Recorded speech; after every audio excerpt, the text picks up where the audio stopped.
Hello and welcome back to another update where I cover the latest developments throughout the front line in the Russo-Ukrainian war. It is your host Weep Union, and in this one there are several developments across the front line. In the northern section of the front line, the Russians managed to cut off Unikivka in the Sumi region by gaining control of parts of the highway. The Ukrainians continued their offensive operations into the Kursk region in their attempt to encircle Tatkino. It can already be considered that the Ukrainians are operationally encircling Tatkino due to FPV drone coverage striking the supply line of the Russian forces in the area. The Russians also managed to advance within the Liman section of the front line. As they continued their offensive operations in the Donetsk region, the Russians also managed to gain control over positions east of Pokrovsk and to the southwest of the city, all the way to the southwestern outskirts of the region and into the eastern outskirts of the Zaporizhzhia region, where they managed to make a new advance following a long period of really the most peaceful section of the front line. The Russians launched some new operations in the eastern parts of the Zaporizhzhia region. Starting out in the north, the Ukrainians continued offensive operations towards Tatkino, where they are flanking it from the eastern flank.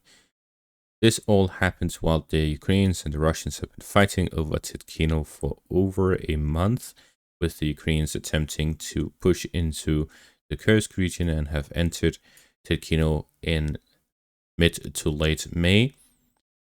From this, we can see that the Ukrainians have been attempting to enter the Klushkovo district really since they first attempted to destroy the bridges, but in force since May, where they've been attempting to re-enter the Kursk region by capturing this section of the front line, and their main target is Tatkino, as they have two supply lines supplying the forces on the Russian side, which both are still under Russian control physically, and the Ukrainians only have direct fire control over one of the two roads. However, the second road is being completely covered by Ukrainian FPV drones, so any Russian forces moving between Korovyalkovka here in the northeast towards Popovo-Lysychyk connected to Tatkino, all the reinforcements, all the supplies are targeted by FPV drones. The wounded on the Russian side within Tatkino also are unable to be evacuated due to the FPV drone coverage, which means that any evacuation would also be struck. This means that the Russian forces fighting within Tatkino are practically operationally encircled, with the supply line that they are using being struck by FPV drones. And because their road and supplies needed are on such a small scale, it makes the operational encirclement much more effective. In comparison, the Russians being able to strike the supply roads in and out of Pokrovsk cannot be considered an operational encirclement yet, because there is a wide range of roads that can be used to supply the Ukrainian forces within the city, and the sheer amount of equipment and supplies needed to defend the city on the Ukrainian side, which means the Ukrainians may run 100 supply runs every single day, and if the Russians do not have 100 drones at those exact times to strike every single one of those, then the supplies will still be going in and out of the city, where in the Tatkino direction, the Russians may run 3 or 4 supply runs a day in comparison, to which the Ukrainians just need 24/7 coverage, where they can send the 3 or 4 needed once the Russians attempt to supply. So that is the difference in scale. The Russians have more troops in this section of the front line, but they are too far away to properly pull off such an operational encirclement due to the large scale of the battle. In the northern section of the front line, the Russians continued advances within the Sumi region, where they are fighting over the forest patch area here near Satki in the eastern flank. The Russians are securing the flanks of the highway leading to Unikivka, while at the same time the Russians, following the capture of Yablonivka, managed to gain control over parts of the highway leading to Unikivka. With this, Unikivka can be considered operationally encircled. As we see, there are a few forest lines which the Ukrainians can use to supply their forces from the south. Other than that, not a single road actually leads to the town. There are some roads that leads through the forest patch areas here to the south. At the same time, the forested areas are not very dense to the south and to the east of Unakivka in a direct proximity, which means any of the Ukrainian forces looking to supply Unakivka would have to traverse open fields with Russian drone coverage in the area. With this, the Ukrainian positions within Unakivka are in extreme danger of a complete encirclement. And even if a complete encirclement does not happen, the Ukrainians would be forced to either withdraw under Russian FPV coverage and potential direct assaults, or to stand and fight with no supplies or evacuations taking place, similar to the Russians in Tatkino. Talking about FPV drone coverage, this article by BBC Ukraine: the armed forces of Ukraine lack FPV drones. Has Russia really outpaced Ukraine in the drone war? A year ago, we could afford to launch 100 FPV shocks per day. Now they are nowhere near that, says Serhiy Varikin, commander of the Unmanned Systems Battalion of the 58th Separate Motorized Infantry Brigade.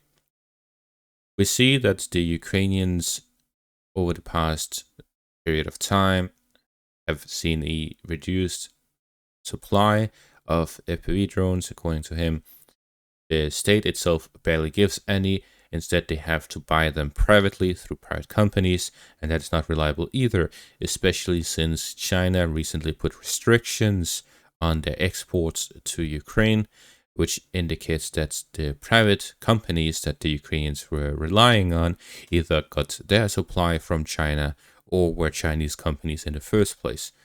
And with that, the Ukrainians would see a significant lack in available FPV drones. The price of the FPV drones would go up, and at the same time, they would have a lack of FPV drones. In comparison, the Russians have not seen the same export control by China, and at the same time, the Russian industry is incomparable to the Ukrainian ones in terms of capacity. So based on this, we can see that the Russians will slowly be outpacing the Ukrainians in terms of FPV drone usage and drone usage in general, as the Ukrainians would be lagging behind significantly. The Ukrainians are heavily reliant on their drone advantage to continue the defense of the country. If they run low on drones, the Russians will be able to launch larger scale offensive operations without too many casualties, and we may see a return to the type of warfare we saw at the start of the war in 2022 spring, except this time it will be 2025 summer, and the Russians will have a 5 times larger army with thousands of tanks that have been refurbished and built over the past 3 years. This means the Ukrainians are really in a tough spot if they do not have enough FPV drones, and it looks like that is what is happening. To the southeast of Satki, the Russians also made a small advance across the border into the forest patch areas. With the fighting over the forest patch areas, the Russians will be looking to gain control over the ones near Satki, with a push towards capturing Unakivka, and then moving on along the highway to capture the towns and settlements there as well. The Russians will have a wide front line within the Sumi region that can be expanded into the forest patch areas.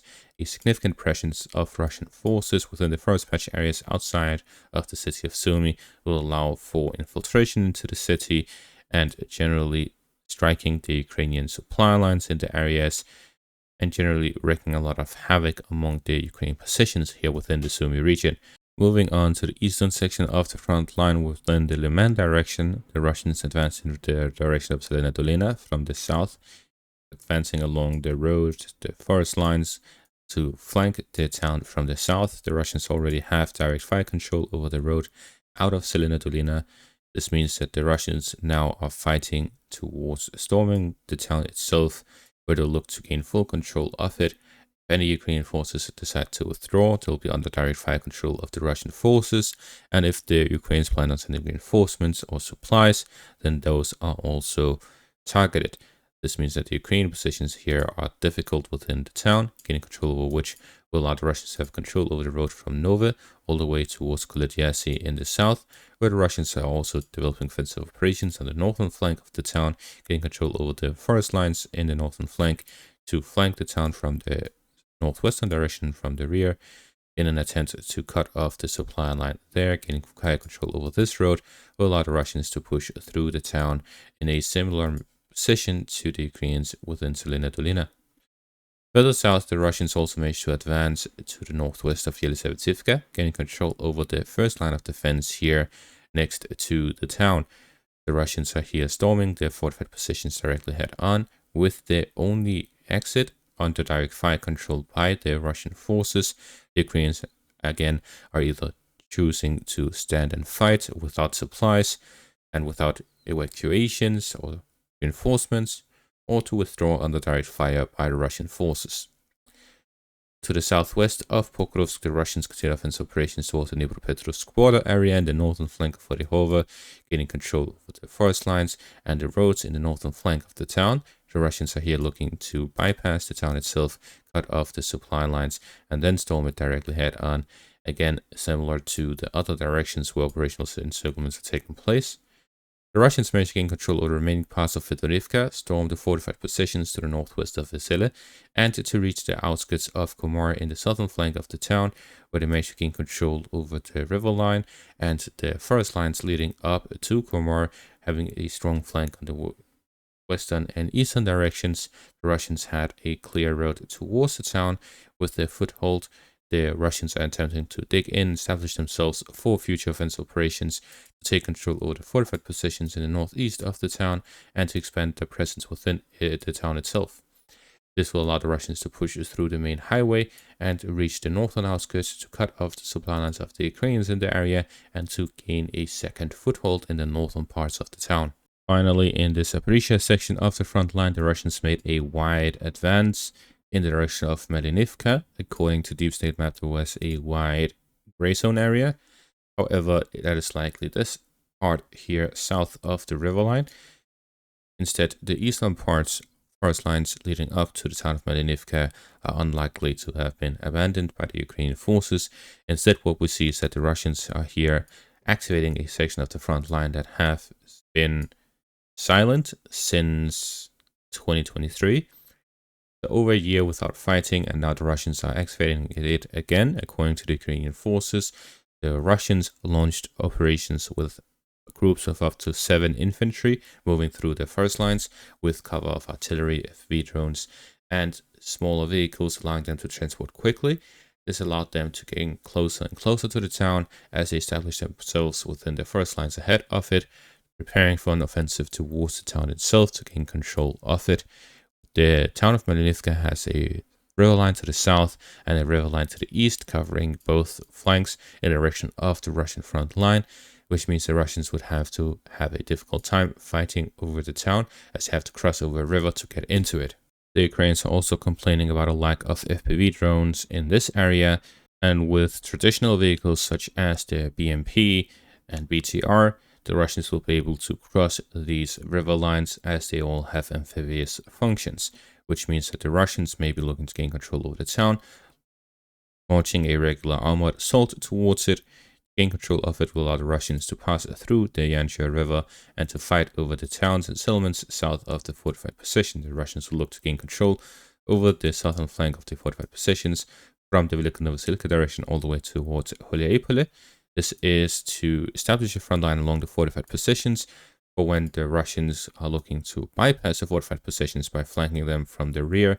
They'll be able to exact pressure on this defensive line, putting their attention to the southern flank while the northern flank is being flanked from the rear and weak point.